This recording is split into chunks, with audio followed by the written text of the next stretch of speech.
page Facebook, Église SOS. Donc le thème, c'est la malédiction, c'est quoi? Alors pourquoi ce thème est choisi? Eh bien, parce que beaucoup s'interrogent sur la malédiction. Certains se considèrent comme maudits parce que les choses ne fonctionnent pas dans leur vie, ou que sais-je encore. Alors, certains disent, oui, dans ma famille, il y a des malédictions, mais ils n'arrivent pas à donner une explication de pourquoi et de comment de la chose.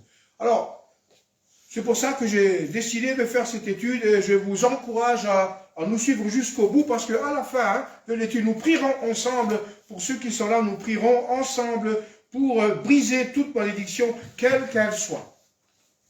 Alors, tout simplement, d'abord, étudions l'étymologie du mot malédiction, c'est-à-dire, j'ai pris, comme tout le monde, le dictionnaire. Et le dictionnaire nous dit quoi? C'est un mot emprunté du latin chrétien. Latin chrétien, donc c'est assez spécifique, qui veut dire malédiction. Malédiction, il n'y a pas de N, il manque juste le N. Voilà. Action d'appeler sur quelqu'un la colère divine. Donc si vous allez sur le dictionnaire Larousse, vous cherchez l'étymologie, la définition du mot malédiction, vous aurez ça. Hein. L'hostilité d'une puissance supérieure ou simplement le malheur.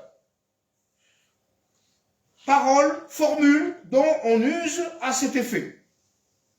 S'attirer, encourir la malédiction paternelle, prononcer, proférer des malédictions contre quelqu'un, la malédiction divine ou les malédictions des prophètes. Ça, vous l'avez directement sur le dictionnaire. Hein.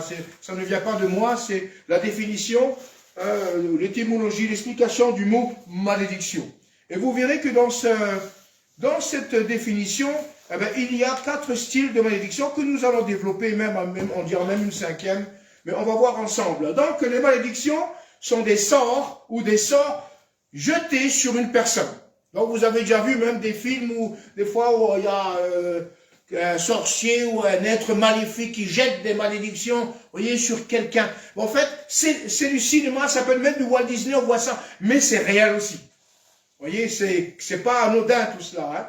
Voilà. En fait, c'est des malédictions, ce sont des sorts jetés sur une personne, un lieu aussi, un lieu de malédiction, un endroit, ou une chose, un objet de malédiction.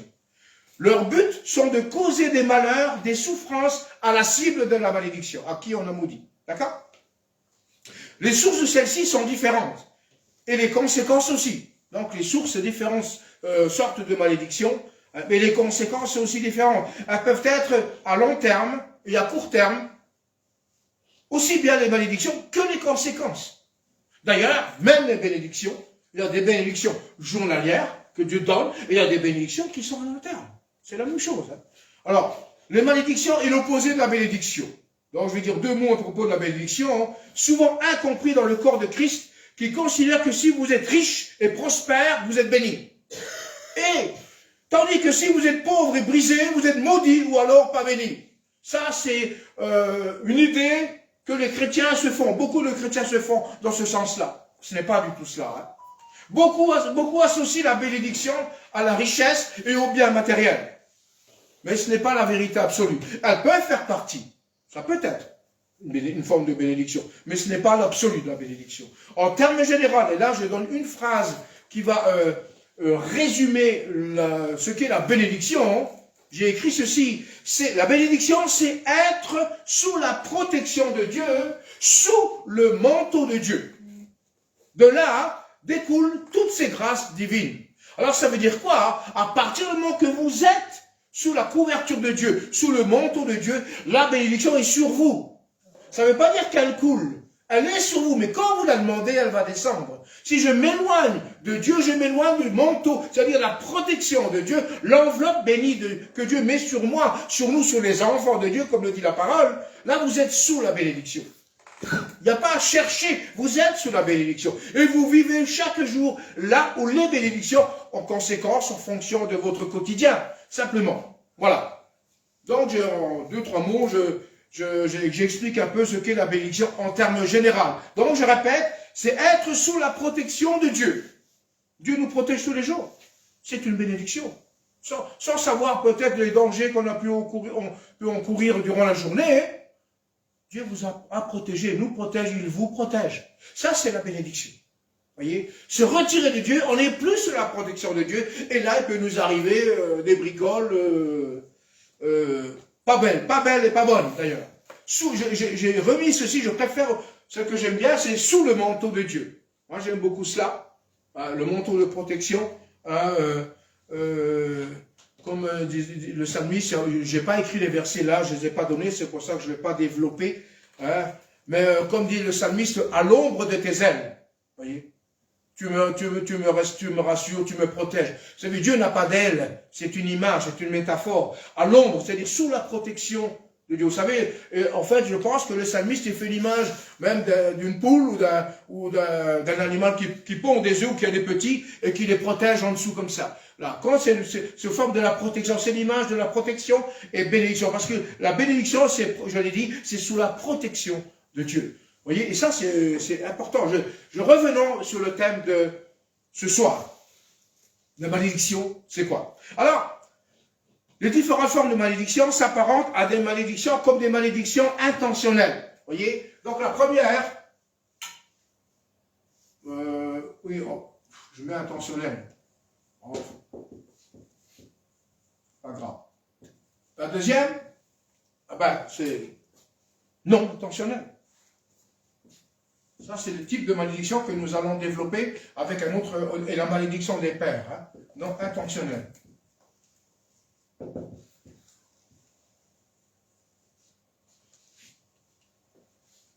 Je vais donner quelques explications, et là, nous allons développer ces quatre points. Environnemental, donc l'environnement. On a parlé tout à l'heure de lieu. Hein.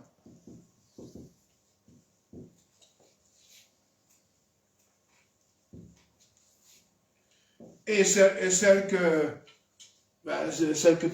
tout le monde, malheureusement, parfois se font un peu piéger, auto-infligée.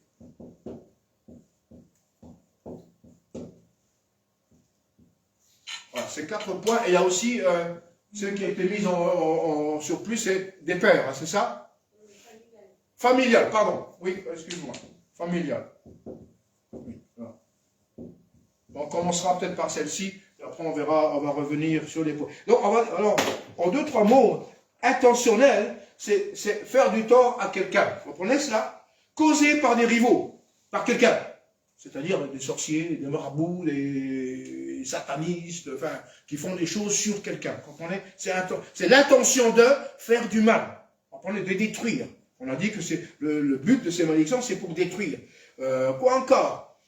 Ou alors objet maléfique, objet satanique, etc. Non intentionnel, c'est causé par un acte violent. On va développer cela après. Hein. Là, je donne quelques directives. Trahison, vol, viol, autres comportements, conséquences négatives de génération en génération, qui deviennent des malédictions, certains appellent générationnelles, voilà, qui se transmettent. Mais en fait, ça se transmet de manière, on va expliquer comment ça se passe.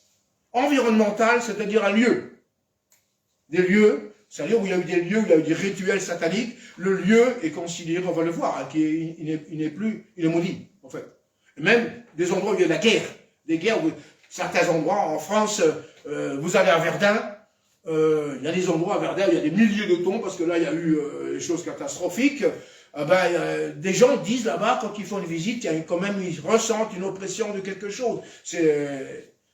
C'est lors de la deuxième guerre mondiale, hein, c'est ça. La première guerre mondiale, c'était, je ne me rappelle plus. Oui. Et après ça, ils ont dit que c'était la ville de la paix. Après, ils ont dit que c'était la ville de la paix, mais les gens vont là-bas hein, et ressentent. Mais moi-même, j'ai visité la ligne Maginot, hein, vous voyez, qui est dans notre frontière, parce qu'on n'est pas loin. Hein. Mais quand vous rentrez dedans, on sent que le lieu est bizarre. Vous voyez, donc les lieux, c'est pas anodin, il y a quelque chose. Comprenez cela. Et on va voir pourquoi ça devient comme ça. Parce que Dieu a donné la terre à l'homme et l'homme doit la bénir, la terre, la chérir et pas la maudire. Vous voyez, en fait, l'homme fait l'inverse. Sous la couverture du diable, vous comprenez. Après, il y a même aussi des catastrophes naturelles. Parfois, il y a des catastrophes bizarres et on se dit, mais qu'est-ce qui se passe? Comment ça se fait? Ça, c'est sur l'environnement. Auto-infligé, les auto-infligés, c'est par nos propres actions. Sentiment, oppression, de peur. Je suis sous la peur, des cauchemars, visions horribles, par exemple. Certains changements bizarres, lunatiques ou quoi que ce soit, double personnalité. Enfin, on va développer un peu tout cela. Hein. Donc, on va développer ces points durant le long d'études. Et bien évidemment, avec des solutions. Parce que l'objectif pour nous, c'est d'avoir des solutions. En tant que chrétiens, hein, nous devons encourir et découvrir des solutions. Sinon, à quoi ça sert? À quoi ça sert? Mais tout chrétien doit savoir, alors ça je le mets au début, pourquoi? Que quelle que soit la malédiction subie, quelle que soit la malédiction vécue, quelle que soit la malédiction reçue, provient de la racine du péché. Ça, il faut le comprendre.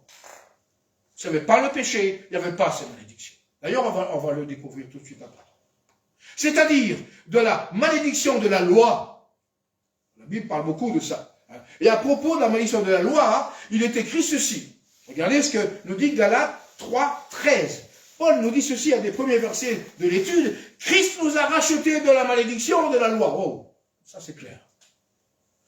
Étant devenu malédiction pour nous, car il est écrit, maudit quiconque est pendu au bois. Ça veut dire quoi? Christ a accepté d'aller mourir sur la croix en prenant nos malédictions. Il nous a rachetés. C'est-à-dire qu'aujourd'hui, chrétiens, hein, frères et sœurs, toi qui nous regardes, tu n'es plus sous aucune malédiction. Si tu es enfant de Dieu, si tu acceptes Christ comme Seigneur et Sauveur, toutes les malédictions vont cesser. Elles doivent cesser. Elles sont brisées. D'ailleurs, on va le voir.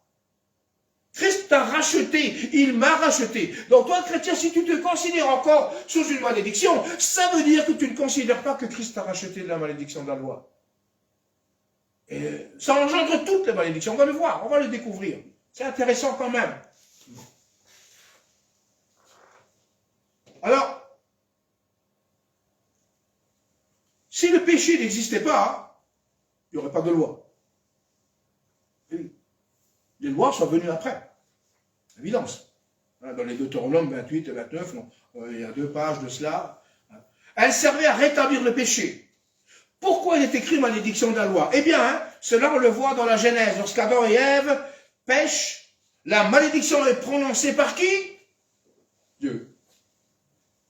Dieu lui-même prononce. C'est incroyable. Alors lisons ensemble dans Genèse 3, de 14 à 17. L'Éternel Dieu dit au serpent, puisque tu as fait cela, tu seras maudit. Entre tout le bétail et entre tous les animaux des champs, tu marcheras sur ton ventre et tu mangeras la poussière tous les jours de ta vie. Je mettrai une émission entre toi et la femme, entre ta postérité et sa postérité. Celle-ci t'écrasera la tête et tu le blesseras à le talon. Tiens donc, Dieu directement maudit le serpent. Nous savons qu'aujourd'hui, le serpent, c'est l'image de Satan. En fait, ce passage, c'est un discours orphibologique, ça veut dire qu'il est double, à double sens. Hein. Bon, c'est une figure de style, 2 sens différents. Parce que là, quand il parle aussi en même temps de l'animal, il parle aussi de celui qui a causé la perte. Comprenez cela? En fait, Satan sait qu'il est maudit. Il le sait, lui. Parce que Dieu l'a maudit. Et l'image, tu vas ramper la poussière, c'est-à-dire tu vas avaler que des poussières et poussières, faites pour dire que tu n'es rien. Tu n'es rien. En attendant, il est encore vivant et il est encore actif dans ce monde. Le jour arrivera où il n'y aura plus rien de lui. Alors, ce qui est intéressant, hein, c'est qu'il dit à la femme, j'augmenterai la souffrance de tes grossesses, tu enfanteras avec douleur, et tes désirs se porteront vers ton mari, puis il dominera sur toi. Certains considèrent ça une malédiction. Je ne sais pas. Je ne suis pas trop... je ne pense pas. Parce que Dieu n'a pas dit que tu seras maudit. Au serpent, il a dit clairement. Regardez ce qu'il dit après. Et il dit à l'homme, puisque tu as écouté la voix de ta femme, et que tu as mangé de l'arbre au sujet duquel je t'avais donné cet ordre, tu n'en mangeras point. Il dit, regardez ce qu'il dit, le sol sera maudit. Il n'a pas dit tu seras maudit. En fait, il n'a pas maudit directement l'homme. Il a maudit le sol. Et c'est avec force et peine que l'on tirera la nourriture tous les jours de ta vie. Ça, c'est vrai. Ça n'a pas... Oui, ça, ce sont des malédictions qui durent. Parce qu'encore aujourd'hui, il faut travailler pour gagner sa croûte. C'est comme ça. Vous voyez? En fait, qu'est-ce que Dieu a fait? Dieu prononce une malédiction directement sur les serpents, mais nous devons noter qu'il s'abstient de maudire l'homme et même la femme. Pour moi, l'homme et la femme n'ont pas été maudits directement. Certains considèrent, moi, d'après mon interprétation, non. Non, non. Il y a les conséquences. On va voir ça, les conséquences de la faute. C'est autre chose. Alors, qu'est-ce qui se passe? Mais déclare le seul maudit.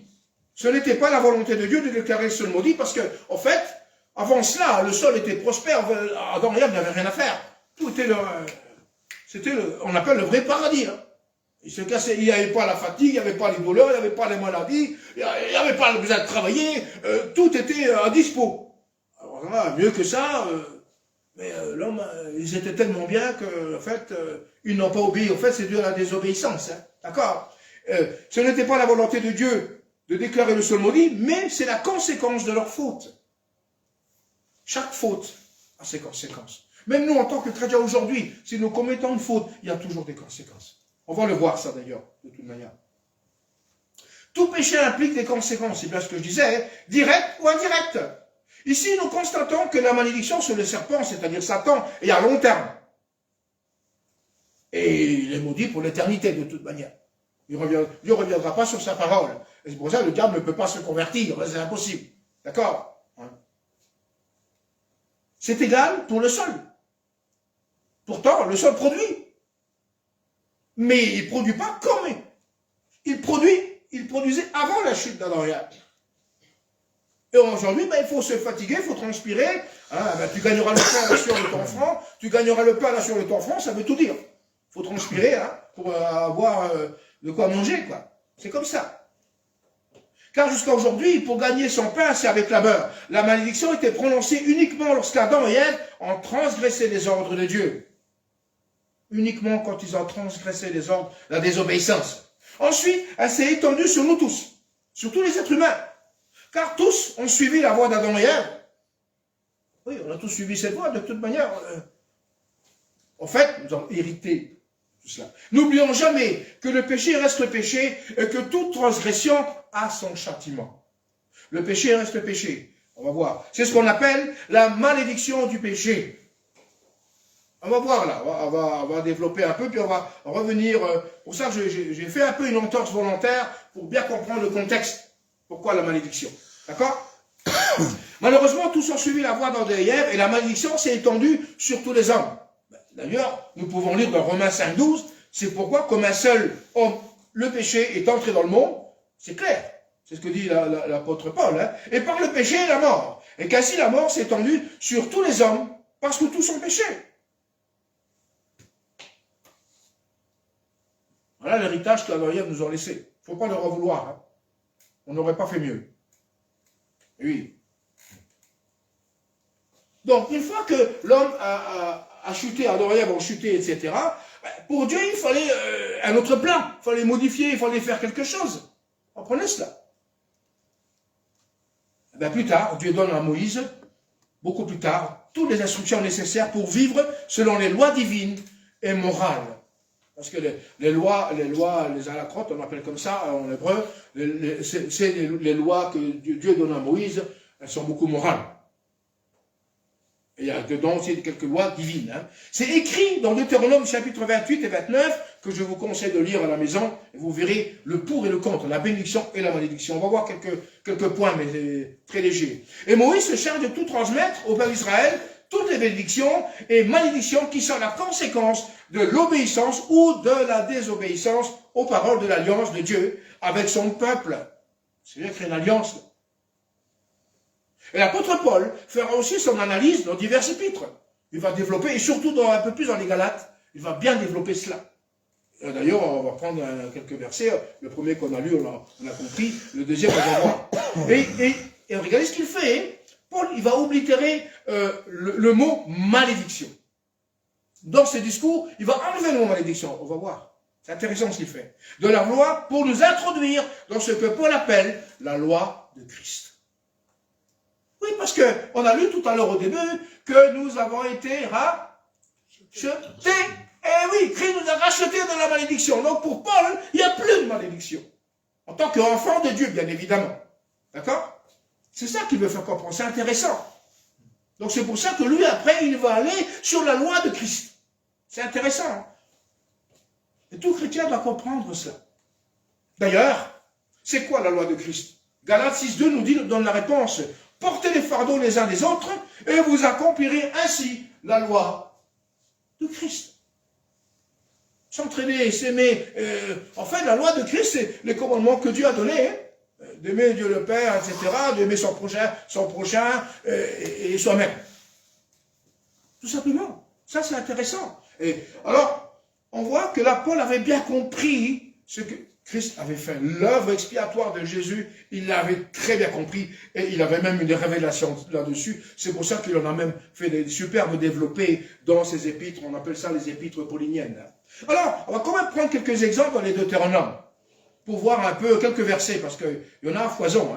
Deutéronome 28, 2, voici toutes les bénédictions qui se répandront sur toi et qui seront en partage lorsque tu obéiras à la voix de l'Éternel ton Dieu. Il y a toujours une condition. Tu obéis, bénédiction. Incroyable. Donc en fait, on va voir même Deutéronome 28, verset 15, mais si tu n'obéis point, c'est-à-dire l'inverse, à la voix de l'Éternel ton Dieu, si tu n'observes pas et ne mets pas en pratique tous ces commandements et toutes ces lois que je te prescris aujourd'hui, voici toutes les malédictions qui viendront sur toi et qui seront au partage. Rendez-vous compte?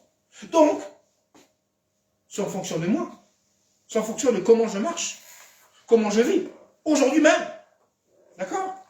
Deutéronome 28, 45, toutes ces malédictions viendront sur toi, et elles te poursuivront, et seront en partage jusqu'à ce que tu sois détruit, parce que tu n'auras pas obéi à la voix de l'Éternel. Oui. Ton Dieu, parce que tu n'auras pas observé ses commandements et ses lois qu'il te prescrit. Tiens donc. Voyez? Alors en fait, on s'aperçoit que les bénédictions et les malédictions sont à notre portée. Elles sont là. Dieu les a déclarées. Dieu a prononcé ces malédictions, ces paroles et ces bénédictions, et elles sont en vigueur encore aujourd'hui. Ça ne veut pas dire que Dieu a maudit toujours l'homme, c'est pas cela. Il a dit, si tu obéis, tu es béni. Si tu désobéis, tu es sous la malédiction. Ça veut dire, tu n'es plus sous ma protection, comme on a dit auparavant, hein, quand j'ai donné la définition de bénédiction. Tu n'es plus sous la couverture de Dieu, le manteau de Dieu. Eh bien, tu te mets toi-même sous la malédiction. C'est pas Dieu qui te met, c'est toi. Comprenez cela? Des fois, on comprendrait que Dieu nous a créés, puis après nous a maudits. Il nous met. Non, c'est pas comme ça. La bénédiction, si je vais la chercher, si je reste sous la protection de Dieu, si je reste en accord avec Dieu, si j'obéis à sa parole, à ses commandements, à ses ordonnances, je suis sous la bénédiction systématique. Et l'inverse, si je fais l'inverse, ben c'est la même chose. Donc ça dépend de moi. Donc ta vie chrétienne dépend de tes choix. De ta manière dont tu marches avec Dieu, comment tu avances avec ton Dieu, ça ne dépend pas de Dieu, ça dépend de toi. D'ailleurs, il y a un exemple très simple qu'on peut prendre. Vous roulez en voiture pendant des années, 20 ans, 30 ans, vous observez le code de la route, vous n'aurez aucune sanction. Le jour où vous enfreignez une loi, on appelle ça la loi du code de la route, et vous vous faites attraper, vous aurez la sanction. Pourtant, vous avez roulé 20 ans, 30 ans avant sans commettre de faute. Donc, le code de la route, il est là pour notre sécurité. Pour nous tous. Comprenez cela? Et si je ne l'observe pas, eh ben, je vais en subir les conséquences. Les amendes et tout ce qui s'ensuit. Si j'observe, je n'ai pas à craindre du code de la route. En fait, la loi de Deutéronome 28 et 29 que Dieu nous donne, c'est la même chose. Les ordonnances qu'il nous a prescrites, c'est la même chose. Si j'observe, je n'ai pas à craindre de Dieu. Je n'ai pas à craindre la malédiction. Parce que je suis sous la couverture, sous le manteau de Dieu. Mais si je ne l'observe pas, alors là, je dois commencer à m'inquiéter. Mais ce n'est pas Dieu qui maudit comme cela, comme on se l'imagine. C'est faux. C'est complètement faux. D'ailleurs, on va continuer. Alors, j'ai écrit ceci. Les bénédictions et les malédictions sont à notre portée. Elles sont déjà prononcées et en vigueur encore aujourd'hui. Donc, tout dépendra du choix de notre part. C'est ce que je disais. Nous, chrétiens, nous sommes soumis à la loi de Christ. C'est la loi de la nouvelle alliance. Écoutez, la loi de la nouvelle alliance fondée sur son sacrifice expiatoire sur la croix pour nos péchés, qui est écrite dans le Nouveau Testament par les apôtres et les prophètes, bien sûr, auquel nous devons marcher par la foi et l'obéissance de la foi. Mais elle n'exclut en rien l'autorité de la loi morale. Je répète, elle n'exclut en rien l'autorité de la loi morale que Dieu a transmise à Moïse. auquel les principes sont écrits dans notre conscience. On sait quand on fait quelque chose de bien, on sait quand on fait quelque chose de mal. Ce qui veut dire qu'un péché est un péché, il n'y a pas de péché de l'Ancien Testament et de péché du Nouveau Testament. Ça n'existe pas. Un péché est un péché. Je ne vais pas développer ça parce que j'ai déjà eu des discussions sur ce plan-là. Un péché reste un péché, point barre. D'accord? Oui, nous sommes sous la grâce, donc non. Un péché est un péché. C'est tout. Si Dieu appelle un péché, si la Bible dit c'est un péché reste un péché. Donc, on va démarrer avec la malédiction des pères, les liens héréditaires ou ancestraux non intentionnels, c'est-à-dire familial, ici. C'est en bas. On démarre ici. On explique c'est quoi. C'est une malédiction qui repose sur des liens familiaux sur plusieurs générations. D'accord? L'Ancien Testament constitue plusieurs passages, dont un particulièrement très important, très clair, dans Exode 20, le verset 5, que vous avez affiché à l'écran. Tu ne te procéderas point devant elles, c'est-à-dire les statues, les idoles. D'accord? Et tu ne les serviras point. Car moi, l'Éternel, ton Dieu, je suis un Dieu jaloux, qui punit l'iniquité des pères sur les enfants, regardez bien le texte, jusqu'à la 3e et à la 4e génération de ceux qui me haïssent. Il punit, c'est une malédiction, elle va jusqu'à la 3e et 4e génération, donc elle s'arrête. Donc si ton arrière-grand-père était je ne sais pas quoi, toi tu n'es plus sous cette malédiction. Parce que ça s'arrête entre 3 et 4 générations. C'est écrit là. Et la bénédiction, 1000 générations. Wow. Beaucoup ne comprennent pas ça. Regardez, Exode 34, verset 7, qui conserve son amour jusqu'à 1000 générations, qui pardonne l'iniquité, la rébellion et les péchés, mais qui ne tient pas le coupable pour l'innocent et qui punit l'iniquité des pères sur les enfants des enfants jusqu'à la 3e et à la 4e génération. Donc il peut y avoir une bénédiction dans une famille, dans une lignée familiale qui va jusqu'à 4 générations. Maximum. Donc certains pensent que leur arrière-grand-père, il était je ne sais pas quoi, donc c'est pour ça qu'ils sont maudits. Non. La malédiction s'arrête. La bénédiction jusqu'à 1000 générations. Ça veut dire qu'en fait, on ne s'arrête pas. Beaucoup n'ont pas compris ça. Parole précise que Dieu avait donnée à Moïse pour son peuple, faite par une alliance avec Israël. D'accord? Il faut noter que les conséquences du péché se limitent à 3 voire 4 générations, c'est ce que je viens de dire, alors que son amour va jusqu'à 1000 générations, c'est-à-dire infini, dire sans limite. Il est question de punition, de jugement pour les désobéissants, ceux qui se détournent de sa loi. Donc la malédiction ancestrale a ses limites. On ne pensait pas que certains pensent, oui, je suis maudit parce que, comme je le répète, mon trisaïeul, là, il y a 2000 ans, il m'a... Non. Ça s'arrête. Ça va jusqu'à 3, voire 4 générations, la malédiction. Elle s'arrête après. Alors que la bénédiction est infinie. Ça, c'est l'amour de Dieu. Alléluia. Mais nous ne savons pas, par contre, il est important de comprendre que nous ne savons pas ce que nos pères, arrière-grands-pères et plus encore, ont commis. Donc, il est judicieux, parfois, de connaître le passé de nos aïeux. C'est bon de savoir. Jusqu'où on peut. Jusqu'où on peut. Après, moi, par contre, j'ai mon papa, que je sais qu'il était pasteur. Donc, tout le reste, s'il y a des malédictions, ça s'est arrêté. Vous comprenez? Donc, je ne peux pas être sous une malédiction familiale parce que mon père était pasteur. Vous comprenez cela? Donc, tout avant lui, il a déjà fait le travail. Lui, il a fait stopper par sa conversion. Donc, s'il y avait des malédictions familiales dans sa lignée, elles ont été stoppées le jour où lui s'est converti. Vous comprenez? Privilège, peut-être. On peut dire comme ça. Voilà. Alors, d'ailleurs, il est même dit que si nos pères mangent des raisins verts, les dents de nos enfants seront agacées. Ça veut dire que si nos parents ont fait des choses horribles, les enfants auront des conséquences. C'est dire ça. Il y a un autre dicton qui dit les parents boivent, les enfants trinquent. Ça veut dire quoi en termes littéraires? Ça veut dire que si tu as des parents qui sont alcooliques, forcément toi, tu risques de tomber dans l'alcoolisme. Ça veut dire ça. Mais c'est pas faux, c'est des études qui ont été faites là-dessus, hein. Des études scientifiques, etc. Et il s'avère que c'est vrai. Il s'avère que c'est vrai. Ce qui veut dire que les fautes des parents entraînent des conséquences sur les enfants. Mais oui. On a déjà dit, hein, sur tel père, tel fils. Hein. Le père, il était comme ça, ben, le fils, c'est pas mieux. Voyez? Alors que si le père, il était un brave homme, le fils, il va découler de quelque chose. De positif, c'est logique. Alors justement, on va voir après deux mots. La création tout entière est solidaire de la malédiction liée au péché. Oui. Nous sommes tributaires des fautes et des erreurs des générations qui nous ont précédés. Mais pas 4, hein, pas 50 générations derrière, ça ne fonctionne plus. Hein. Comme celles qui nous suivent, hériteront de nous. Léguons-leur un patrimoine de bénédiction. Donc, c'est pour ça qu'il est bon de bénir ses enfants. Comprenez ça? Là, vous léguez une bénédiction. Ça, c'est vraiment important de bénir sa famille, ses enfants. Après, les enfants vont bénir les petits-enfants. Mais c'est comme ça que la bénédiction, elle se répand. Et elle va jusqu'à 1000 générations. Je ne sais pas si de Jésus jusqu'à aujourd'hui, il y a 1000 générations passées. Je ne crois même pas. Je crois qu'on est loin de 1000 générations. Je n'ai pas voulu faire un calcul. Hein.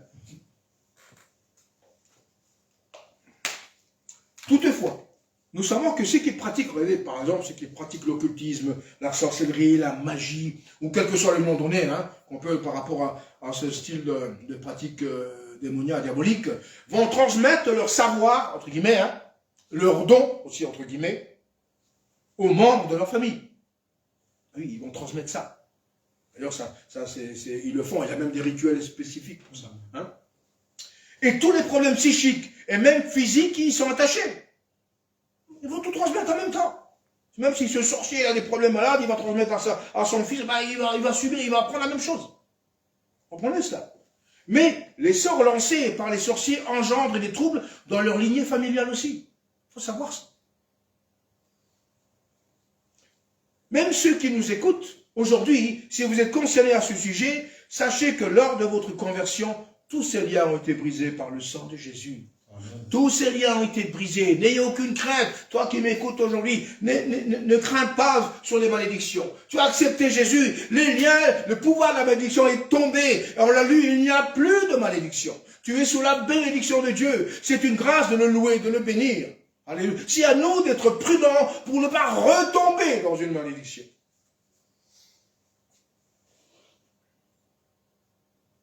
Sachez que lors de votre conversion, tous ces liens ont été brisés par le sang de Jésus, je répète, et que vous n'êtes plus sous l'esclavage du péché, mais affranchis par l'évangile de la vérité qui rend libre. Alléluia. On est libre en Christ, donc n'ayez pas de crainte, n'ayez pas de peur. Ce que nous devons savoir aussi, ce que nous dit Proverbe 26, le verset 2. Comme l'oiseau s'échappe, comme l'hirondelle s'envole, ainsi la malédiction sans cause n'a point d'effet. C'est ce que certains appellent la cause à effet. D'accord? Alors, si la malédiction n'est pas justifiée, elle ne produira rien. Comme l'oiseau s'échappe, comme l'hirondelle s'envole, signifie les paroles prononcées contre quelqu'un. Ça veut dire, si maintenant vous roulez en voiture, de manière tranquille, vous roulez en voiture. Oui, même doucement. Il y a quelqu'un derrière vous qui est pressé, ça presse, et puis il voit que vous le gênez, et commence à vous maudire. Comprenez ça? Parce que vous roulez doucement, ou je ne sais pas quoi, et puis il n'arrive pas à doubler, donc il commence à dire, à proférer des malédictions sur vous. Ça ne produira strictement rien, parce que vous n'êtes pas concerné. Comprenez ça? Combien de personnes nous ont maudits sans savoir, sans qu'on sache? Mais il n'y a pas eu d'effet, parce qu'il n'y a pas de cause. Comprenez cela? On va même, j'ai même pris un verset explicatif, ça, pour comprendre ce que ça veut dire.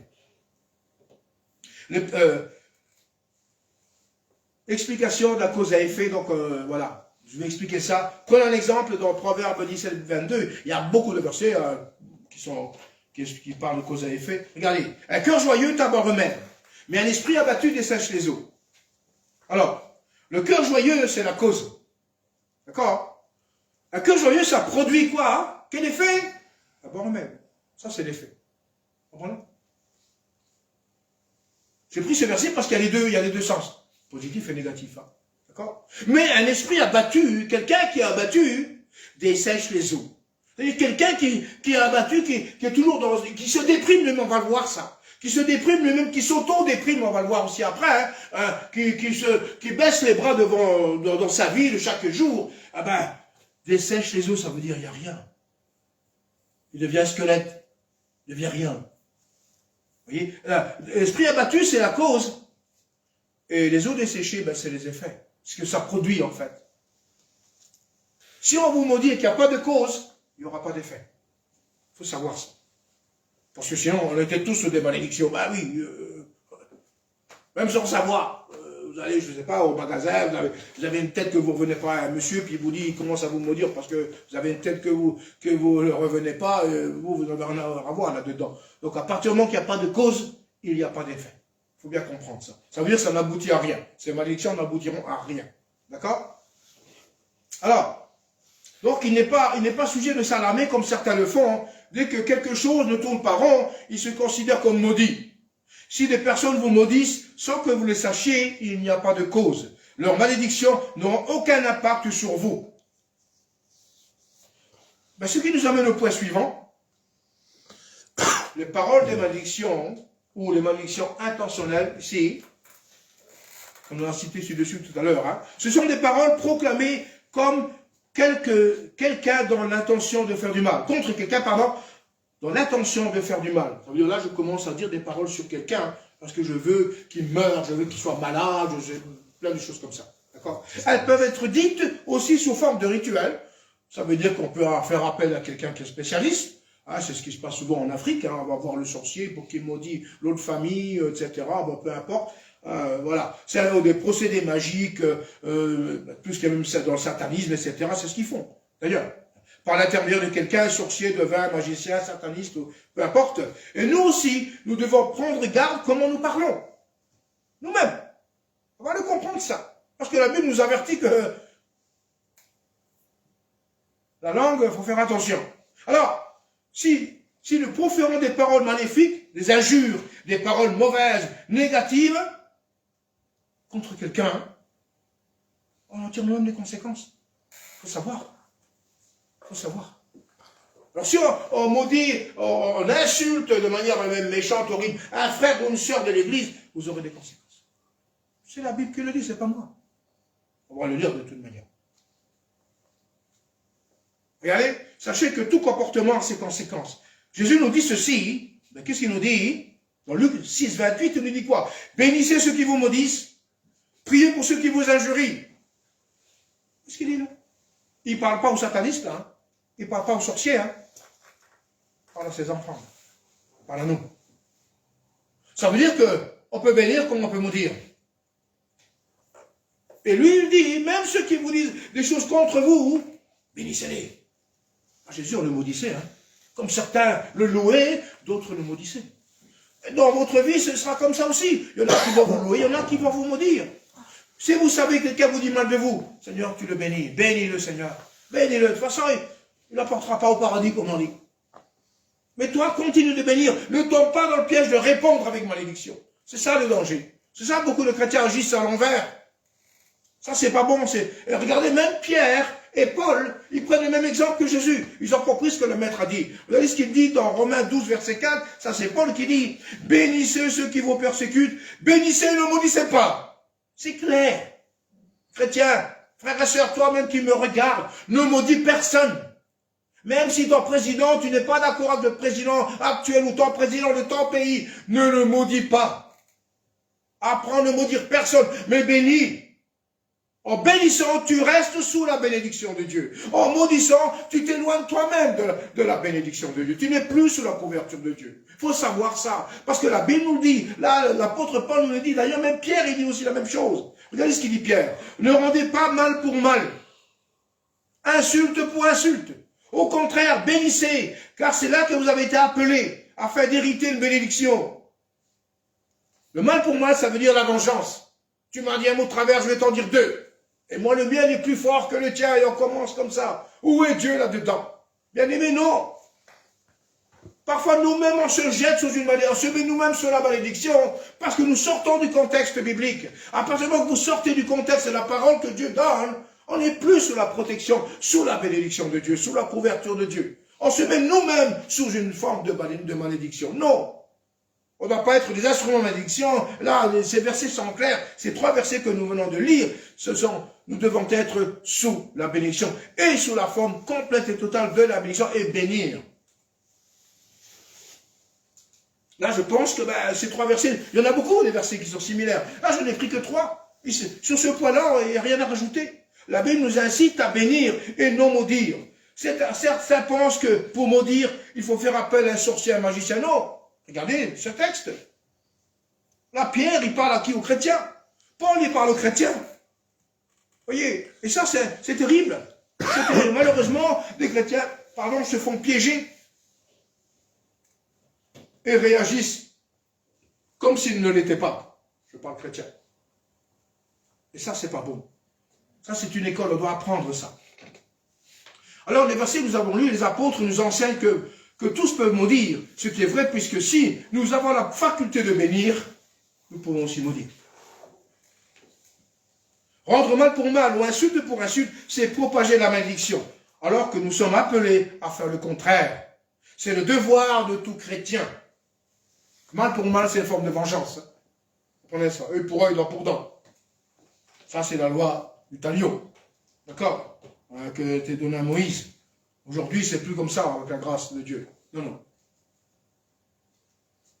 Donc, continuons sur les malédictions non intentionnelles ou indirectes. Le deuxième point ici, alors, les malédictions non intentionnelles, elles sont souvent commises par des actes violents. Là, on va entrer dans certains détails. Par des vols d'identité, des trahisons, agressions, même viol et tout ce qu'on peut imaginer. Alors, on va voir un peu ce qui se passe. Et là, je vais expliquer ce qui se passe quand il y a ce genre de procédé. Les conséquences sont graves parce qu'elles se répercutent dans la vie du quotidien de la personne. Et dans certains cas, elles peuvent générer la reproductivité de la cause. Une personne peut reproduire le même mal qu'elle a subi. Vous comprenez ça? On va le voir. C'est-à-dire qu'au fil du temps, la victime deviendra l'agresseur. Aujourd'hui, nous avons des statistiques qui le démontrent. Exemple, une personne qui a subi un viol, il est fort probable que celle-ci fasse la même chose plus tard. Vous avez déjà remarqué quand même un homme, quand il va violer même un enfant ou quoi que ce soit, si on regarde sa vie passée, il va dire qu'il a été violé. À 95%. C'est pas inné. Parce qu'il s'est passé quelque chose. Je vais expliquer ce qui s'est passé.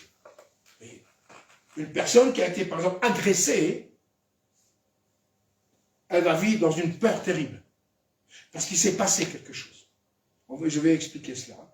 Donc, je l'ai mis sur le papier, sur l'écrit, donc je vais le lire, comme ça, ce sera plus clair. Une personne qui a été trahie, elle n'a confiance en plus rien. Et si elle a l'occasion de trahir elle-même, elle va dire, on m'a fait à moi, moi aussi je fais la même. Malheureusement, je parle en général de l'homme, je parle dans l'humain. Pourquoi lorsqu'il y a un acte physique commis avec violence, un acte physique commis avec violence est visible, on est d'accord? D'accord? Je prends un exemple, une agression ou un viol, peu importe. Je prends un viol. Voilà. Une personne, elle se fait violer. L'acte, il est visible, il est physique. Il y a aussi un acte spirituel. C'est là que beaucoup ne comprennent pas. Commis sur la victime. Pourquoi? Parce que nous chrétiens, nous savons que ce sont des puissances spirituelles qui agissent derrière tous ces actes.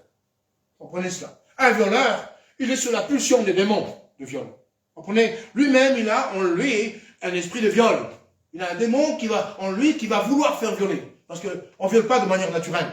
Il y a quelque chose dans cette personne. Sur la psychologie, un psychologue, il va vous dire, bien sûr, c'est trouble émotionnel, trouble du comportement, c'est une double personnalité, c'est pour ça qu'il agit comme ça, bref.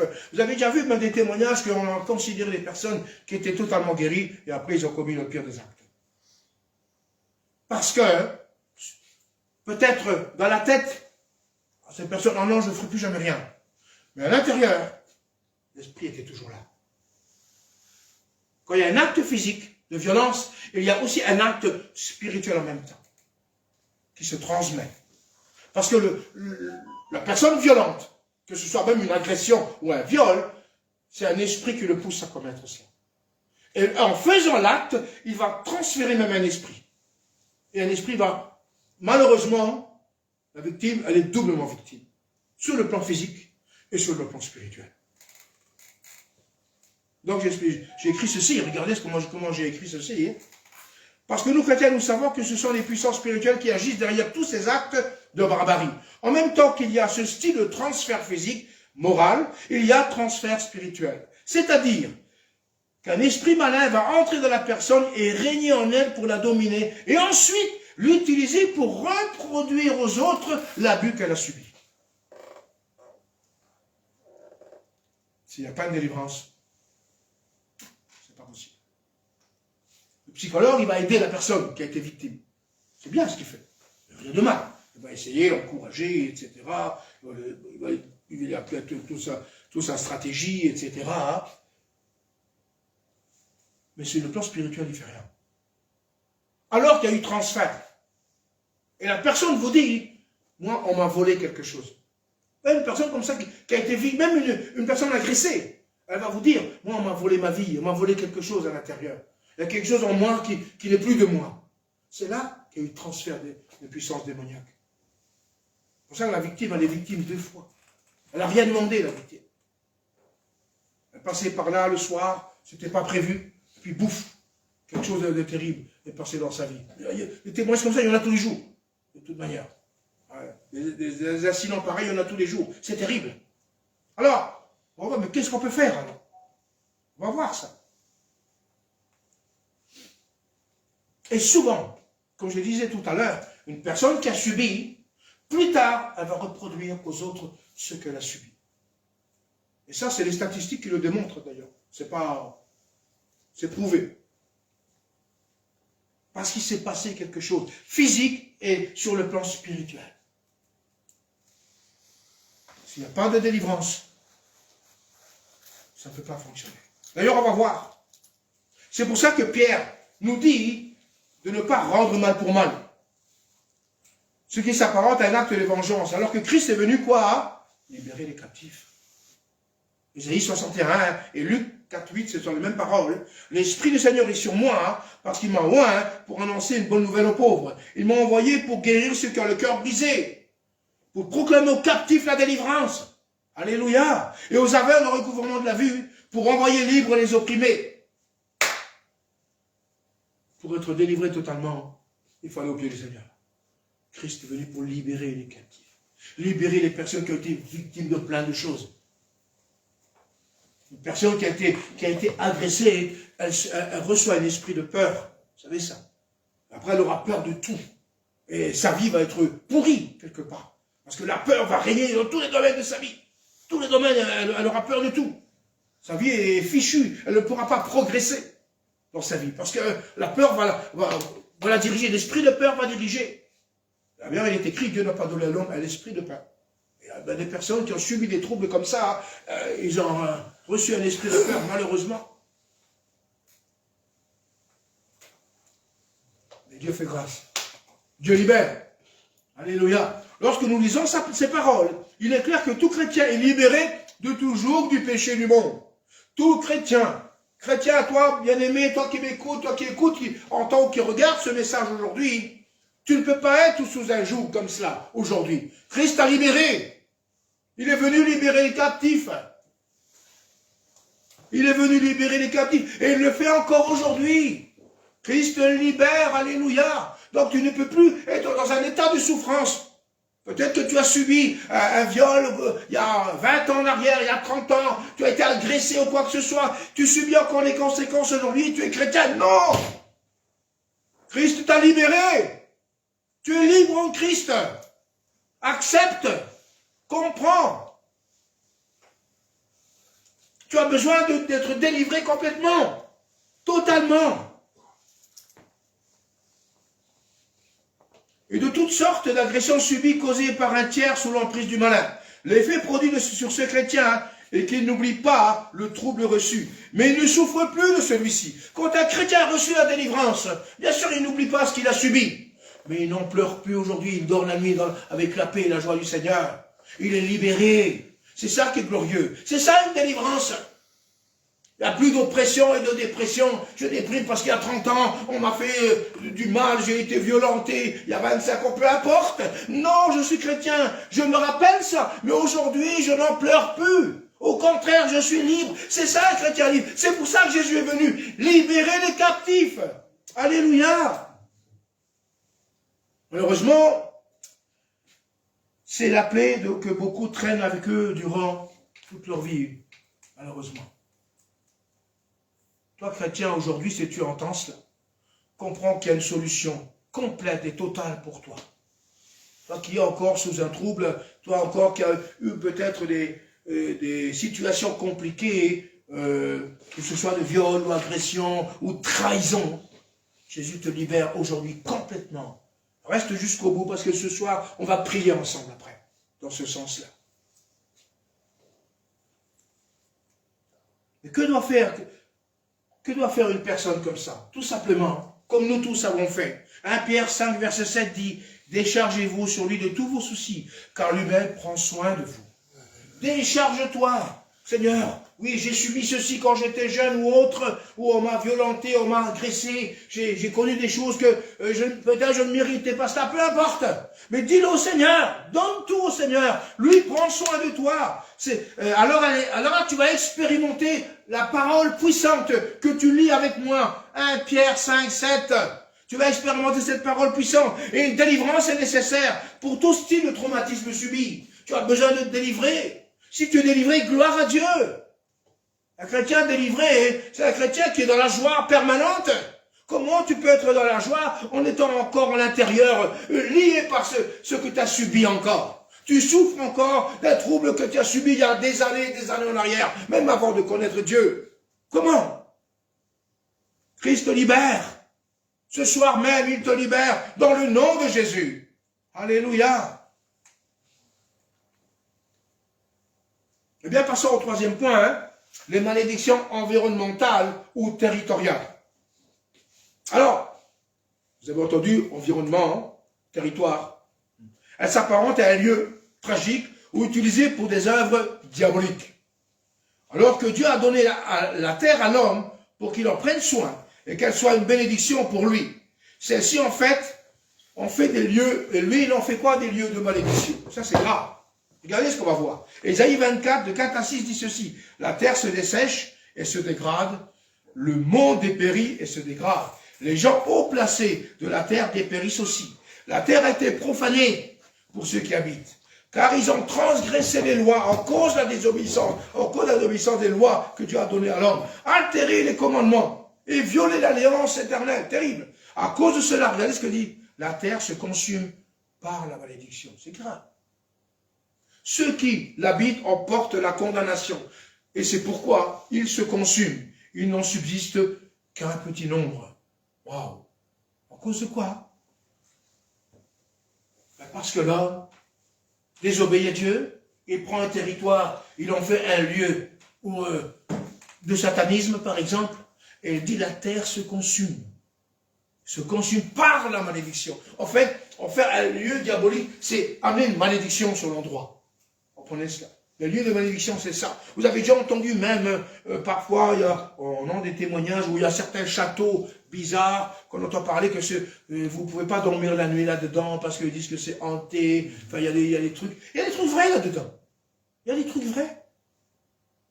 Je crois que je ne sais pas où c'est, si c'est en Roumanie ou en Pologne. L'histoire de Dracula, ça se passe. Je crois que c'est en Roumanie. C'est en Roumanie, il me semble. Il y a un château là-bas que vous ne pouvez pas passer une nuit, il paraît. Parce que là, à l'époque, il y a eu des trucs terribles, horribles. Des sacrifices ou quoi que ce soit, il s'est passé des choses bizarres que même personne... Si vous n'êtes pas, je crois, si vous passez une semaine, on vous le donne, le château. Personne n'y est arrivé. Après, je ne sais pas si les chrétiens ont essayé. Ça, je ne sais rien. C'est ce que j'ai entendu. Après, plus, j'en sais pas plus. Hein. Mais ce sont des lieux de malédiction. Alors que Dieu a donné à l'homme la terre pour faire des lieux de bénédiction. C'est ça qui est terrible. D'accord?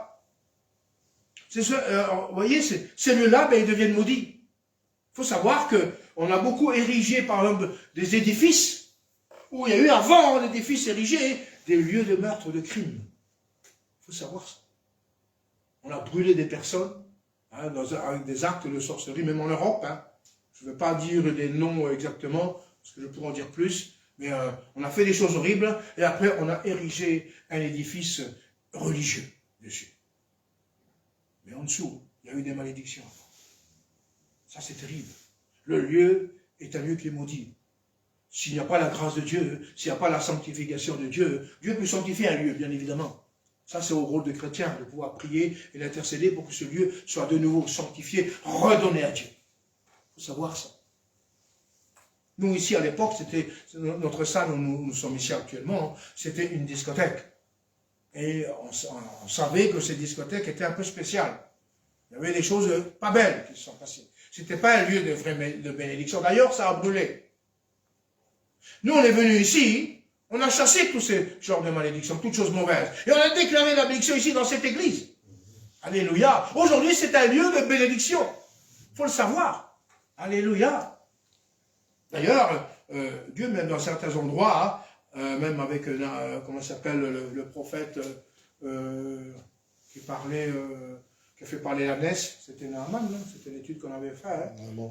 Naaman, oui, c'est ça. Hein. Il changeait la malédiction en bénédiction. Dieu a fait cela, à un moment donné. Donc c'est possible aujourd'hui. Un lieu, même si vous achetez une maison, un exemple, ça c'est important de le dire, hein, vous achetez une maison, et dans cette maison, il s'est produit des choses bizarres. D'ailleurs, ma maison, c'est mon cas. Quand moi j'ai acheté la maison, je ne savais pas que le propriétaire s'était pendu dans la maison. Donc c'est un lieu de malédiction, parce qu'il y a eu une mort, maudit celui qui est pendu au bois. Donc il y a eu une malédiction dans la maison. Quand moi j'ai su cela, on a intercédé avec mon épouse et avec les enfants, on a intercédé pendant un certain temps pour briser toute malédiction là-dessus. Et aujourd'hui, il n'y a plus de malédiction, il y a la bénédiction. Malgré que l'ennemi a récidivé plusieurs fois, et il n'y a pas réussi. Parce qu'en fond de Dieu, quand tu prends une terre que Dieu te donne, elle est à toi. Même si avec la malédiction, toi tu déclares la bénédiction de Dieu. Et tu effaces la malédiction, les transgressions qu'il y a eu du passé, du lieu, de la maison, peu importe. Et là, la bénédiction arrive, descend. Ça, c'est la puissance de Dieu. C'est avec Dieu qu'on peut faire ça. Il n'y a pas d'autre. Je ne vais pas étendre sur les œuvres que nous avons vécues à la maison, parce qu'on pourra faire un grand témoignage. Alors, passons aux malédictions auto-infligées. Celles-ci sont fréquentes, malheureusement, parce qu'elles viennent de notre propre bouche. Donc, c'est auto-infligé, c'est le dernier point. Hein. Regardez ce qui se passe. C'est-à-dire des paroles négatives sur nous-mêmes. Tout à l'heure, j'en ai dit 2 mots, mais là, on va aller un peu plus loin. Hein. Exemple, je suis nul. Je suis malade, je suis un incapable, je suis un bon à rien. Oh, moi, la vie, j'en ai marre. Il ne faut pas faire ça. Ne parlez pas comme ça. Vous vous maudissez vous-même sans vous en rendre compte. Non. Il ne faut pas du tout agir comme ça. Bon, je n'y arriverai jamais. Alors là, il y a de nos actions et réactions sur notre corps. Il y a l'action même des réactions sur nous-mêmes. Attention, ne parlez pas comme ça, ne proclamez pas des paroles comme ça sur votre propre vie. Ne le faites pas. Ne le faites pas. D'ailleurs, la Bible dit que la mort et la vie sont au pouvoir de la langue. Proverbe 18, 21. La mort et la vie sont au pouvoir de la langue. Ça veut dire que je peux dire des belles choses comme je peux dire des mauvaises choses. Sur quelqu'un et sur moi-même. Non. Tu n'as pas été né pour dire je suis incapable. Tu n'es pas né pour dire je suis incapable. Tu n'es pas venu au monde parce que aujourd'hui tu vas dire je suis nul. Alors pourquoi tu es né? Non, Dieu t'a donné la vie, c'est un don de Dieu. Écoute-moi bien, même toi qui nous regardes, ne t'inflige pas des paroles sur toi-même. Surtout pas, ne le fais pas. C'est une malédiction sur ton propre corps, sur ta propre vie. D'ailleurs, je vais développer ça. En fait, le sage, c'est-à-dire Salomon veut dire que la malédiction et la bénédiction peuvent sortir de notre bouche. C'est à nous de faire bon usage de notre langage. C'est ce que nous dit Jacques aussi, Jacques 3, dans 9, 10. Par elle nous bénissons, c'est-à-dire la langue, le Seigneur notre Père, et par elle nous maudissons les hommes faits à l'image de Dieu. De la même bouche sortent bénédiction et la malédiction. Il ne faut pas, mes frères, qu'il en soit ainsi. Tout à l'heure, on a lu, Paul et Pierre, même Jésus a dit de ne pas maudire. Alors si tu ne vas pas maudire ton prochain, même pas toi-même, tu aimeras ton prochain comme toi-même. Alors si tu te maudis, tu n'aimes pas ton prochain, c'est pas possible. Et si tu n'aimes pas ton prochain, tu n'aimes pas Dieu non plus, en quelque sorte. Comprenez ça? Regardez ce qu'il dit. Par elle nous bénissons le Seigneur notre Père. Par elle nous maudissons les hommes faits à l'image de Dieu. Comment? Je vais maudire quelqu'un qui est fait à l'image de Dieu et après je vais prier Dieu. Comprenez un peu? Ça n'a pas de sens. Il y a quelque chose qui n'est pas clair. Je maudis une personne, je la maudis alors qu'elle est faite à l'image de Dieu. Parce que la Bible dit que nous sommes... C'est Jacques qui le dit, qui nous rappelle ça. Alors, moi je maudis une personne, et après je veux bénir Dieu. Ça, il y a quelque chose qui ne va pas. C'est pas cohérent. Donc à partir de là, il y a un problème. C'est pour ça que Jésus, Pierre et Paul nous disent, ne maudissez pas, point barre. Point barre. C'est pas marqué, sauf si, c'est pas écrit ça. C'est pas écrit, pas du tout. Donc n'essayez même pas. Que Dieu m'excuse. Comment? Que Dieu m'excuse. Non, il n'y a pas le mot excuse dans la Bible. J'ai déjà entendu ça. Ouais. Des gens parlaient comme ça. Regardez ce que dit Salomon, Proverbe 13:3. Celui qui veille sur sa bouche garde son âme. Très important. Pourquoi des fois l'âme des personnes, des chrétiens, elle est malade ou affligée? C'est parce qu'ils disent trop de choses. Parce qu'ils parlent trop. D'ailleurs, c'est écrit, ceux qui parlent beaucoup ne manquent pas de péché. C'est pour ça, après, oui, tu sais, je suis... Même, qu'est-ce que tu dis? Tous les jours dans ta vie courante, tu dis quoi? Tu parles comment? Si ton langage est complètement tordu, ne sois pas surpris que ton âme est dans la déprime.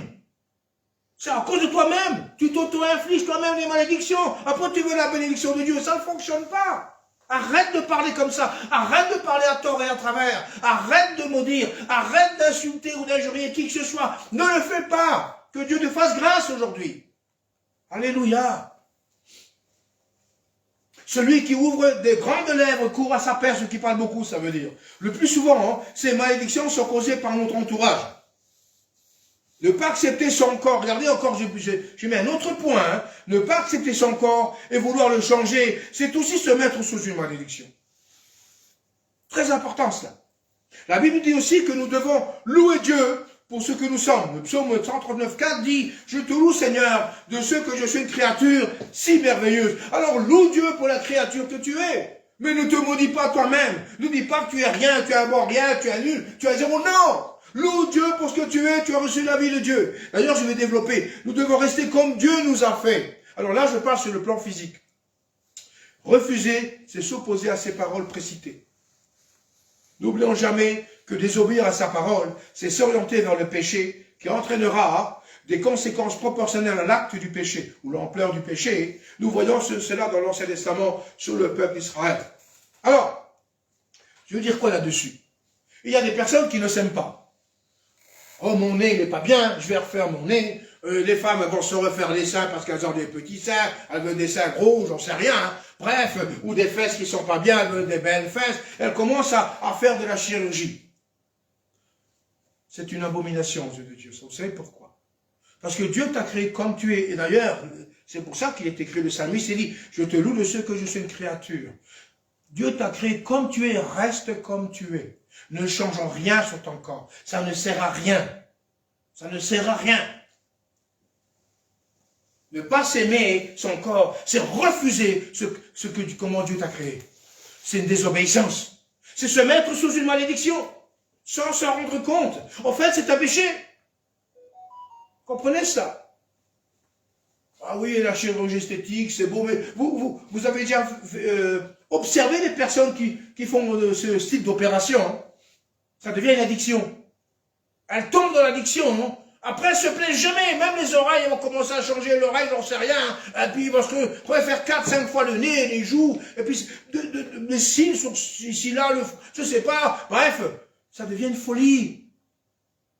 Parce qu'elles ne se plaisent pas. En fait, en elles, il y a quelque chose qui dit, tu n'es pas bien, tu n'es pas bien. Surtout une personne, quand elle ne connaît pas Dieu, elle ne connaît pas Dieu. Mais toi, chrétien, hein, reste comme tu es aujourd'hui. Dieu t'a créé comme tu es. Reste comme tu es. Reste comme tu es. Si tu as un nez comme ça, laisse ton nez. Alléluia. Donne gloire à Dieu. Donne gloire à Dieu pour la créature que tu es. Il y en a qui n'ont pas eu cette chance, ce privilège, je veux dire, cette grâce, plutôt d'être en santé, de marcher. Alors d'autres sont nés de manière avec des handicaps terribles. Alors que toi, tu as tout et tu ne te plais pas comme tu es. Accepte comment Dieu t'a fait. Ne cherche pas à être mieux que quoi que ce soit ou à modifier ton corps. Ça, c'est un acte violent que Dieu n'agrée pas.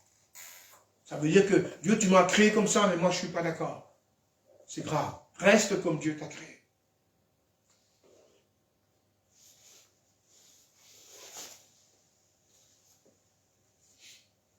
Je vais sur notre petit point. Hein. Aujourd'hui, beaucoup s'approprient le titre de prophète de l'Éternel et se permettent de dire des paroles terribles, de dénigrer, de médire, de maudire au nom de Dieu sous prétexte qu'ils sont de vrais prophètes et qu'ils sont missionnés par Dieu lui-même.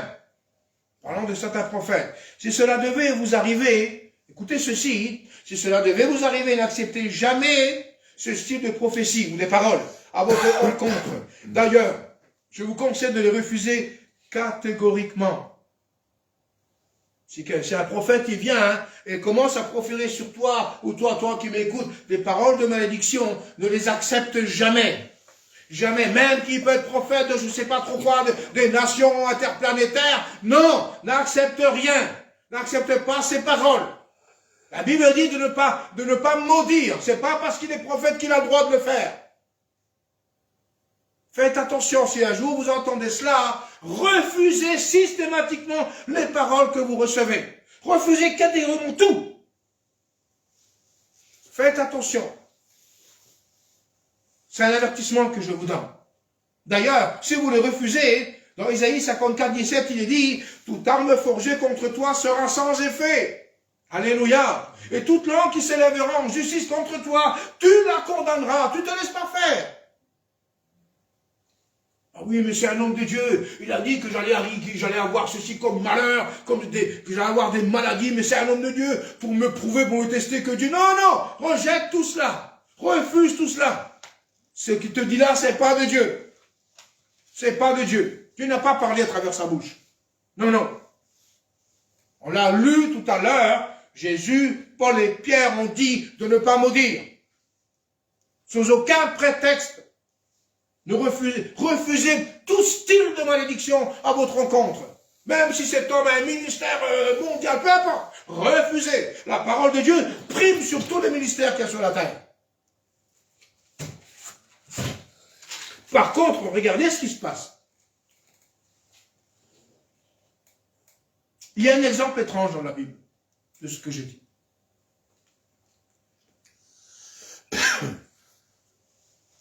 Le prophète Élisée, connu par ses puissants miracles, parce qu'on dit de lui, maudit des enfants qui se moquaient de lui au nom de l'Éternel. Pourquoi? Qu'est-ce que c'est ça? Regardez ce qui se passe. 2 Rois, 2, 23, 24. Il monta de là à Bethel. Et comme il cheminait, il marchait à la montée, des petits garçons sortirent de la ville et se moquèrent de lui. Et lui disaient, monte chauve, monte chauve. Il se retourna pour le regarder et il les maudit au nom de l'Éternel. Alors 2 ours sortirent de la forêt et déchirèrent 42 de ses enfants. Vous vous rendez compte de drame? Alors la question, on pourrait se poser beaucoup de questions. Avait-il le droit de les maudire? Oh, c'est un prophète de Dieu. Est-ce qu'il avait le droit de maudire? Il faut se poser la question. Il faut aller jusque-là. Au plus, au nom de l'Éternel. Est-ce un abus de son autorité de prophète? Question. Que voulait-il prouver en faisant cela? Une autre question. Dieu lui avait-il dit de faire ça? Une autre question. On peut se poser beaucoup de questions. Rendez-vous compte, 42 enfants tués, mais c'est impensable. Vous vous rendez compte? Si ça se passe aujourd'hui, mais vous vous rendez compte? Un drame mondial. Et pourtant, voilà pourquoi les prophètes agissent. Ils veulent prendre cet exemple. Ça, c'est dans l'Ancien Testament, c'est dans la loi. Ils disent, ouais, Élisée, il a fait ça. Il a fait ça. Non, moi aussi, je suis prophète, je peux faire comme Élisée. Non. N'acceptez jamais une parole de malédiction d'un prophète, de qui que ce soit. Jamais, je le répète encore une fois, même à ceux qui nous suivent aujourd'hui, jamais refusez tout ce type de parole comme ça. Nous sommes sous la grâce aujourd'hui, sous l'œuvre de la grâce. Alléluia. Rappelez-vous que Jésus, Pierre et Paul ont dit toujours qu'il faut bénir et pas maudire. Alors la question est, pourquoi Élisée a fait ça? Alors, aujourd'hui, nous devons nous référer au verset que nous avons lu précédemment à propos des paroles de Jésus, de Paul et Pierre, ce que je viens de vous les citer, qui nous incite à bénir et surtout pas à maudire. Il ne peut y avoir aucune alternative à cela. N'acceptez jamais des paroles de malédiction, si je vous ai dit tout à l'heure, sous prétexte que le prophète prend cet exemple que nous venons de lire. Les paroles de Jésus prévalent sur celles-ci. C'est clair. Et elle confirme que nous sommes sous la nouvelle alliance. Alléluia. Alors, ce qu'a fait Élisée semble étrange. Certains commentent, j'ai vu des commentaires, que ces enfants tués auraient été des troubles pour Israël. Léger, hein? Ça veut dire que s'ils auraient grandi, ils auraient fait des choses horribles dans le peuple d'Israël. Donc Dieu les a supprimés avant. Enfin, Dieu. Je ne crois pas. Ceci est une interprétation que je n'adhère pas personnellement. Pour ma part, on revient un peu en arrière. Il avait reçu le manteau d'Élie. D'accord? Que lui aussi avait fait un excès de zèle en tuant les prophètes de Baal, sans avoir reçu une directive divine. Rappelez-vous de cela. Il en a tué 400, je crois, plus de 600 au total. Ou 800, c'est un paquet. Et Dieu n'a pas dit de le faire. Lui, il a dit, je déploie mon zèle devant l'Éternel des armées. C'était sa parole favorite d'Élie. Et il a tué ses prophètes sans que Dieu lui donne l'ordre. D'accord? Qu'est-ce qui s'est passé? Peu de temps après, Élie tombe dans une déprime totale. Qu'est-ce qui se passe? Il fuit devant une femme. Lui, un homme aussi courageux, devant une femme qui s'appelle Jézabel. Il n'arrive pas à en finir. Il fuit devant elle et il va se retrouver tout seul dans la dépression. Et il demande quoi? La mort. Tiens donc. Un prophète comme Élie, avec une grande renommée qui fait des miracles extraordinaires. Et il faut savoir que Élisée a reçu le manteau d'Élie. Donc lui-même, il a fait aussi là un excès de zèle que Dieu ne lui a pas dit de faire. Et les conséquences qu'il a eues, Élie, ben, c'était une dépression. Il ne voulait plus vivre. Les conséquences qu'a eu Élisée, le texte nous dit quelque chose dans 2 Rois 13, le verset 14. Élisée était atteint de la maladie, donc il mourut. Ça veut dire qu'Élisée est tombé malade. Et il est resté malade jusqu'à sa mort. Ça, on doit comprendre ça. Lui qui a fait des miracles extraordinaires, eh ben, il a eu des conséquences par rapport à cet excès de zèle. Il n'avait pas besoin de maudire ses enfants. Ça ne servait à rien que de tuer 42 enfants. Ça n'a changé à rien. Même à sa vie, à son ministère, ça n'a changé à rien. Et pour ma part, je pense que Élisée est tombé malade et Dieu l'a laissé malade jusqu'à sa mort.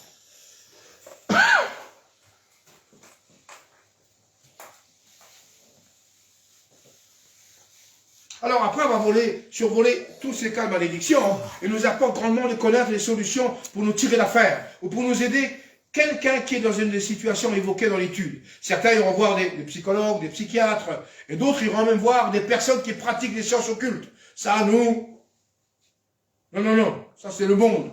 Les non-chrétiens qui ne connaissent pas Dieu, ils vont voir ces gens-là parce qu'ils cherchent une solution. C'est compréhensible dans l'idée, ben, ils veulent une solution. Ils veulent s'en sortir de ce genre de malédiction. Mais que nous dit la Bible là-dessus? Y a-t-il des solutions, des étapes à franchir? Mener une thérapie spirituelle? Toute malédiction entraîne des conséquences de la vie et le facteur temps n'influe en rien. Des effets. C'est pas parce que le temps, ça va passer. C'est pas comme ça. Nous, chrétiens, nous avons le long privilège que les autres n'ont pas, c'est-à-dire de se réfugier en Christ pour faire disparaître toute trait de malédiction qui pourrait dominer dans notre vie. Elle entraîne des blocages et empêche les bénédictions, bien sûr. Revenons sur le verset Galates 3,13. Christ nous a racheté la malédiction de la loi, étant devenu malédiction pour nous, car il est écrit, maudit quiconque est pendu au bois, c'est le premier verset que nous avons lu au départ de l'étude. Si Christ nous a racheté la malédiction de la loi, cela signifie que le péché n'a plus d'emprise sur nous. Et alors, quelle que soit la malédiction auquel nous aurions pu être victimes, celle-ci devient nulle par le rachat de Christ en donnant sa vie et versant son sang sur la croix. Alléluia! On peut dire que Dieu change la malédiction en bénédiction. Cette parole est déjà écrite dans Deutéronome. Mais l'Éternel, ton Dieu, n'a pas voulu écouter Balaam. Et l'Éternel, ton Dieu, a changé pour toi la malédiction en bénédiction. Parce que tu es aimé de l'Éternel, ton Dieu. Tu es aimé de l'Éternel, ton Dieu. Dieu t'aime. Alléluia. Lorsque nous étions pécheurs, Christ est mort pour nous. Ça veut dire qu'il nous a déjà aimés. Alléluia. Donc Dieu t'aime. Donc même si tu es sur une malédiction, Dieu change ça en bénédiction. Aujourd'hui, dans le nom de Jésus. Alléluia. Lorsque nous étions encore pécheurs, je l'ai dit, Christ est mort pour nous. Romains 5,8. On n'a rien demandé, nous. Nous étions dans le péché, déjà Christ a donné sa vie. Alléluia. Donc il savait que nous allons être appelés. Ceci par amour pour nous. Maintenant que tu es en Christ, tu deviens totalement libre parce qu'il n'y a aucune condamnation pour ceux qui sont en Christ. Romains 8.1, on revient. Il n'y a aucune condamnation. Alors si tu te sens condamné, si tu te sens maudit, quoi, non, tu es libre. Christ t'a libéré. Si tu étais sous le péché, tu pourrais dire, je suis encore sur la maison parce qu'il y a encore du péché. Mais tu n'as plus sous l'emprise du péché. Donc il n'y a plus de malédiction. Tu es libre. Jésus est venu libérer les captifs, on l'a lu tout à l'heure. Alléluia. Pourquoi se sentir encore coupable alors qu'il a pris tout cela sur son compte? La condition, c'est que tu te tournes vers lui et acceptes la délivrance de tout cela. C'est un acte de foi qui changera ta vie en bénédiction. Tu es capable parce qu'il t'a rendu capable de le faire. Tu fais part de l'héritage céleste, donc c'est possible. C'est écrit dans Colossiens, rendez grâce au Père qui vous a rendu capable. Donc tu es capable d'aller auprès de Christ, tu es capable d'avoir l'héritage éternel, d'être aujourd'hui sauvé par grâce, sans péché, plus de péché et plus de malédiction. C'est-à-dire c'est un nettoyage complet dans ta vie. Alléluia. C'est ça un enfant de Dieu, qui prospère, qui est dans la joie, qui est dans l'amour, qui est sous la bénédiction de Dieu, sous le regard de Dieu. Tu fais partie du royaume de lumière. Donc la délivrance est là. Pourquoi culpabiliser encore? C'est inutile. Toutes ces abominations, il les a détruites. Pourquoi tu culpabilises encore aujourd'hui? Pourquoi tu te considères encore maudit? Non! Tu es chrétien, tu as été racheté. Il n'y a plus de malédiction sur ta vie. Alléluia. Regardez, Colossiens 2, 14, 15, il a effacé l'acte dans les ordonnances, nous condamner. Ça veut dire quoi? Et qui subsistait contre nous. Ben, tout ce style de malédiction en péché, il les a effacés. Il a détruit un clou en allant à la croix. Jésus a effacé tous les actes qui nous condamnaient. Péché, malédiction, quoi que ce soit sur nos vies, abomination ou autre, ou lien démoniaque, il libère, il guérit et il nous délivre de toutes sortes de maux. M-A-U-X, bien évidemment. Tout y est, tout est complet. Pourquoi rester dans un état de souffrance inutile? Tu es racheté, alléluia. Oui, racheté par le sang précieux de Christ, comme un agneau sans défaut et sans tache. Allez, ça c'est écrit dans 1 Pierre 1,8. Aujourd'hui, la délivrance est possible, quel que soit le lien. Aujourd'hui, l'outrage, la malédiction, l'état d'esprit. Jésus est venu libérer les captifs. Alléluia. Regarde ce que Jésus te dit aujourd'hui. Aujourd'hui, dans Luc 4, 18. L'Esprit du Seigneur est sur moi, parce qu'il m'a envoyé pour annoncer une bonne nouvelle aux pauvres. Il m'a envoyé pour guérir ceux qui ont le cœur brisé. Relis ce verset. Pour proclamer aux captifs la délivrance et aux aveugles le recouvrement de la vue. Pour envoyer libres les opprimés. Écoute bien ceci. Quelle joie de savoir que c'est possible d'être libéré de n'importe quel mal. Alléluia. Si tu as besoin de délivrance, ne sois pas juste un auditeur aujourd'hui de cette étude, mais passe à l'action pour recevoir une totale liberté en Christ.